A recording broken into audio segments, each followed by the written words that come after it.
World record holder check, world champion check, Africa title holder check, IAAF Continental Cup gold medalist check, twice Samsung Diamond League winner check. In 2 resounding seasons, David Rudisha, the stocky-built 800 meters running phenomenon, has marked down imposing achievements listed above in his CV, and this year he is dead set to add the biggest prize of them all, the Olympics gold. Training was really good, and that really helped me to move into 2011. And it was not that bad because I achieved my goals. Ran a good race, win the World Championships, which was my main target that year. Ran a fantastic race, 141. I was not that very strong at the end because I missed part of my training when I was in Jeddah. The media crew spent 2 days interacting with the 2-lap standard bearer as he went for slight training at the Chepkoilel campus dirt track, and a day later followed him through a light run in the dusty winding roads around E10, the self-styled University of Champions. A dinner and interview opportunities at the Sene Kerio Valley Hotel and St. Patrick's High School E10 camp, where he crafts his seasons away from the trappings of luxury that his success has afforded him, left the journalist in awe.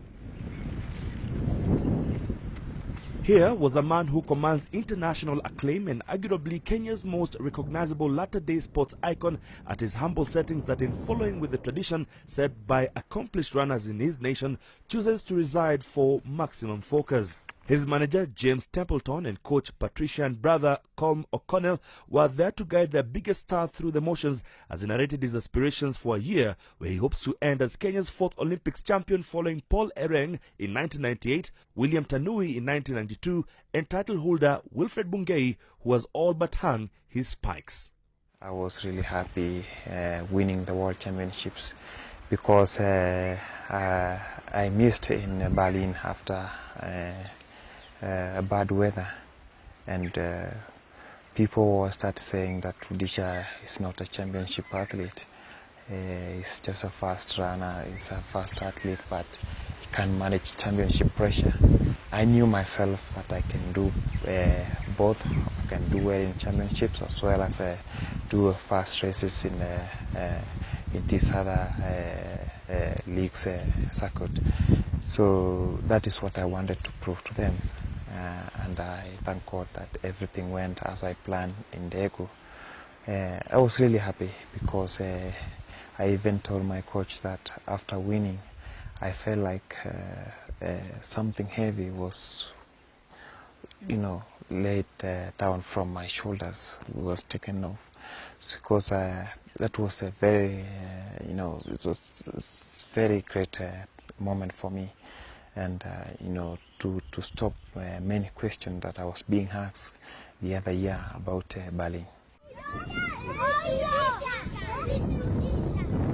Having broken all barriers in 2010 when he broke the long-standing 1 minute 41 seconds .11 world record set by hero and Kenyan-born Dane Wilson Kipketer twice inside a week, 1 minute 41.09 in Berlin and 1 minute 41.01 in Rieti to be named IAAF World Male Athlete of the Year, all eyes were on the Altanki village-born Transmara runner in the subsequent Worlds campaign.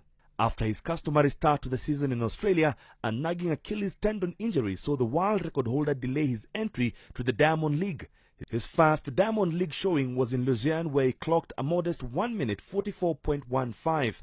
Rudisha was dominant at the trials for Berlin, where he won in 1 minute 43.76 on July 16th, before shaping his Diamond League charge with further victories in Monaco with a time of 1 minute 42.61 on July 22nd, and London with a time of 1 minute 42.91 on August the 5th that preceded his golden run in Daegu. Instantly, he became a celebrity in Daegu, his performance ranking as one of those that received roaring approval from the crowd, Sebastian Coe and Cuban legend Alberto Juan Torena at a luncheon organized by AIPS. That done, Rudisha returned to Rieti for another world record attempt, but clearly some of the energy that had marked his 2010 campaign was missing, although he delivered the 4th fastest 800-meter race when the clock stopped at 1 minute 43.31. in Köln beim großen ASV-Meeting. I was really impressed. In fact, even myself, I didn't know that I can go that far because the way I felt my shape Last year I was not the way I felt the other year, because I miss a lot of my training. You know, after coming from Australia, I just had that injury that took me around 3 months, 2.5, 3 months out of training, and then starting coming in slowly again, and the season was already on. So I missed some of the races in the beginning of the season, like Doha, Rome, and Ostrava, that I was planning to compete there as a plan of build-up of my season. But I think, you know, coming out of that injury and running a 141 was something fantastic. Rudisha's season ended in anticlimax when he was handed his first defeat in 2 years by Ethiopia's teenager Mohamed Aman, who clocked a time of 1 minute 43.5 seconds in Milan on September 18th, and the champion's unbeaten mark of 26 races was broken again in foul weather. I started the season very well, and of course I achieved my level, I achieved my goals. And after that, you know, of course, sometimes you might have relaxed in one day, or, you know, somebody is, maybe Haman, he was speaking toward the end of the season. But for us, we were like, you know, stabilizing there, and maybe going down a little bit. But of course, I was focused, and I was going there even to try to run another fast race, and I was really in good shape. But it's just come something small. It's always happened, you know. It was just a bad day, and it can happen to any athlete. You know, when we go there to the track, yeah, we are good, and we are strong. People expect us to win, but sometimes there's always disappointment. But those disappointments are also good to keep your mind sharp, to know that you have to go back, to work hard, and do better, because there's some other guys who will be pushing you behind there. On his much-touted Olympics winning performance later this year in London, Rudisha, who once again kick-started his season in the land down under with 45.82 result for second over 400 meters at the Sydney Track Classic, disclosed that he was looking forward to deliver the goods.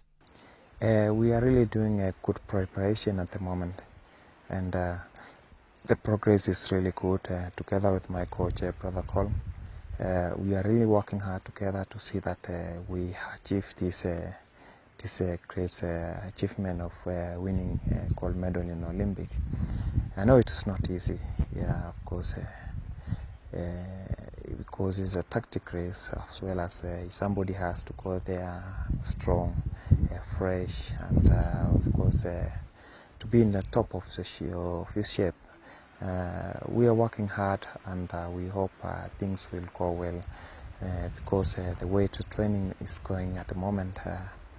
We are on the right track, and I hope things are going to be fine, because we try to do something different this year.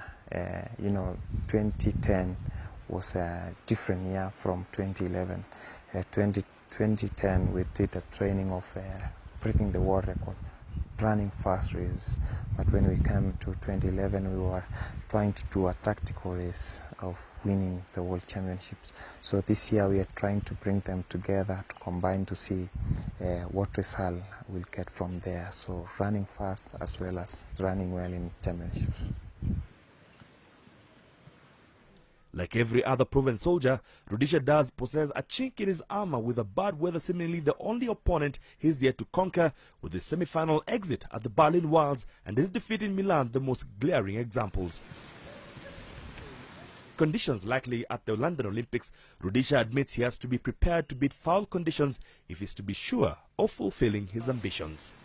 In some of the races that have been beaten so far is where we have bad weather, like raining and wet, and I think the weather is not a big problem, because always it affects everybody. But the problem is, my main problem is if it affects my warm-up. That is the big issue, because when I don't do good warm-up and I go to the race, then I felt just a little bit not reactive at the end. In Milan, yeah, of course, there was some delays, a little bit they delay our race a little bit, because there was heavy pouring of rain. And of course, I did only like 5 minutes of warm-up, and then after that, the rain was pouring heavily. So we went into the house, we went into a small room, like 10 meters. So we were just doing some little stride there. So I didn't get my routine of doing warm-up. But of course, you know, like Olympic, when we are going there, we are going to prepare, because we are going also to prepare ourselves to see that we also carry warm clothing of you know, even if it rains, I can go out there, do my good warm-up without any problem. Any chance of another world record attempt to crown his season if his London dream is realized? Yeah, you never know, because the training so far is good, and as I've said, we are trying to combine both together this year. So anytime when we start the season, that is when I really know how my shape is, and from there is when I can really decide whether I can run fast at the same time, go for the Olympics. To keep him abreast with what is going on in his beloved sport as well as other world events, the tech-savvy Rhodesha has his iPad and Samsung Galaxy Tab presented to him in Daegu, when he struck gold to scroll through in his modest camp in E10 with an iPod to listen to his favorite tunes when doing his light workouts.